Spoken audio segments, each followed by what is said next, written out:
चंद्रभागेच्या तीरी पहा मंदिरी, तो पहा विटेवरी, विठ्ठल विठ्ठल जय हरी. दुमदुमली पंढरी पांडुरंग हरी, तो पहा विटेवरी, विठ्ठल विठ्ठल जय हरी असे काहीसं चित्र सध्या पंढरपुरात पाहायला मिळत आहे.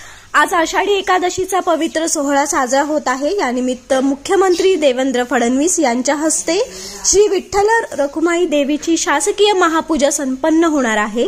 यंदाच्या पूजेत मानकरीपदी नाशिक जिल्ह्यातील एका वारकरी दाम्पत्याला शासकीय पूजेचा मान मिळाला आहे. आज रविवार आषाढी एकादशीचा मुख्य सोहळा यंदा आषाढी एकादशी निमित्त मुख्यमंत्री देवेंद्र फडणवीस आणि त्यांची पत्नी अमृता फडणवीस यांच्या हस्ते श्री विठ्ठल रखुमाई मातेची शासकीय महापूजा भक्तिमय वातावरणात संपन्न झाली आहे.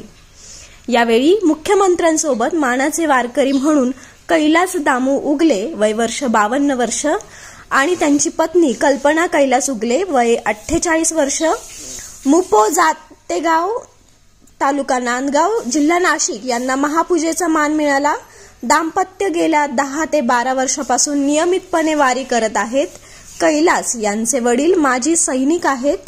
शासकीय महापूजेवेळी राज्याचे मंत्री गिरीश महाजन, जयकुमार गोरे यांच्यासह जिल्हाधिकारी कुमार आशीर्वाद, जिल्हा परिषदेचे मुख्य कार्यकारी अधिकारी कुलदीप जंगम, पोलीस अधीक्षक अतुल कुलकर्णी, मंदिर समितीचे सह अध्यक्ष गहिनीनाथ महाराज औसेकर, राजेंद्र शेळके, मनोज श्रोत्री यांच्यासह अन्य अधिकारी लोकप्रतिनिधी उपस्थित होते.